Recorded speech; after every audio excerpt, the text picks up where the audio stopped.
अब हमारे हिसाब से एक आधा रुक जाए। अरे वो रामविलास जी आ जाओ, रामविलास पप्पू जी, रामविलास जी। नॉमिनेशन किया है आपने, क्या तैयारियां हैं?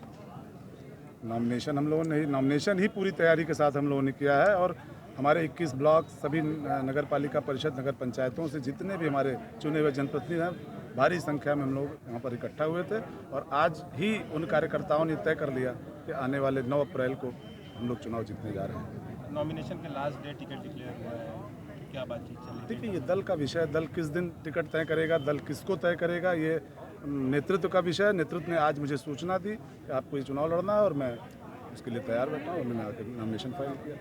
क्या विजन रहेगा आगे अगर दोबारा मौका मिलता है? आगे जो 6 सालों का कार्यकाल है, जो देखिए, विजन तो भारतीय जनता पार्टी का पूरे विश्व में चल रहा है। माननीय मोदी जी का विजन और योगी आदित्यनाथ जी का विजन, उसी का प्रतिफल रहा कि आज 2022 में प्रचंड बहुमत के साथ उत्तर प्रदेश में पुनः सरकार बनी है और उसी विजन को लेकर हम कार्यकर्ता हैं, उन्हीं की पार्टी की नीतियों और रीतियों को लेकर आगे बढ़ने का काम करते रहेंगे। कितने वोटों से आप जीतने की उम्मीद? वोटों की गिनती के बाद ही तय होगी, लेकिन आपको मैं बता रहा हूँ कि एक तरफा चुनाव होगा, कोई लड़ाई नहीं रहेगी। कोई लड़ाई नहीं? जी नहीं, मैं नहीं मानता कहीं कोई लड़ाई है। 16 में बसपा के समर्थन से एमएलसी चुने गए थे, 22 में बीजेपी की तरफ रुख कैसे किया है?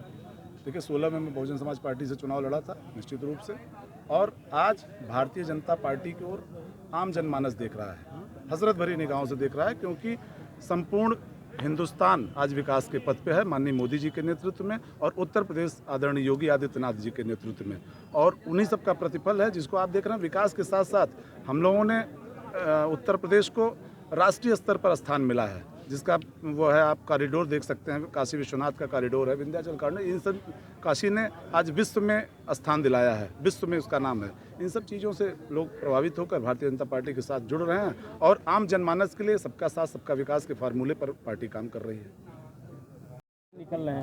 निकलना चाहिए। मनोज जी, ये बताएं कि आपने कितने सेटों में नामांकन किया? हमने 4 सेट में नामांकन किया है। ये बताएं कि क्या स्ट्रेटजी है आपके चुनाव लड़ने की? देखिए, स्ट्रेटजी तो हमारे अभी जिलाध्यक्ष जी ने ही बताया है कि हम यही 9 विधानसभा में 5 विधानसभा सीट जीते भी हैं और साथ में और भी सीटें जीते गए हैं। आप लोग ने भी देखा है 3 बजे के बाद से क्या यहाँ पे चला है, पर हम लोगों की इस बार की जो स्ट्रेटजी है बहुत मजबूती है, ज़मीन के धरातल पे है। यहाँ और देंगे प्रधान, बीडीसी, जिला पंचायत सदस्य साथी, चेयरमैन, और फिर इसके बाद हमारे जो प्रमुख हैं, विधायक हैं, सांसद हैं सभी, और सभी लोगों ने ये ठान लिया है कि जनपद जौनपुर से हमको यहाँ से एमएलसी का जो यहाँ से प्रत्याशी को जिताकर माननीय राष्ट्रीय अध्यक्ष जी को देना है।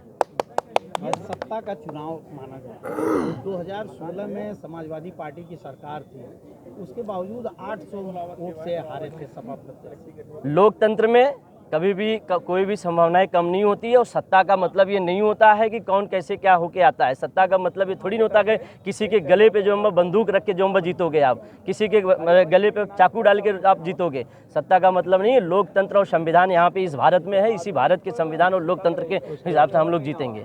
भाजपा के प्रत्याशी ने कहा कि ये चुनाव एक तरफा है। यस, उन्होंने सही कहा है, ये चुनाव एक तरफा है, क्योंकि उन्होंने 6 साल में जो काम नहीं किया है और उसका जो हम यहाँ पे हमारे बीडीसी, प्रधान साथी, जिला पंचायत साथी, चेयरमैन, सभासद साथी और प्रमुख साथी जवाब देने जाएंगे। और आप देख लीजिएगा कि यहाँ पे एक तरफा ही चुनाव होगा और जीत के आएंगे समाजवादी पार्टी वाले।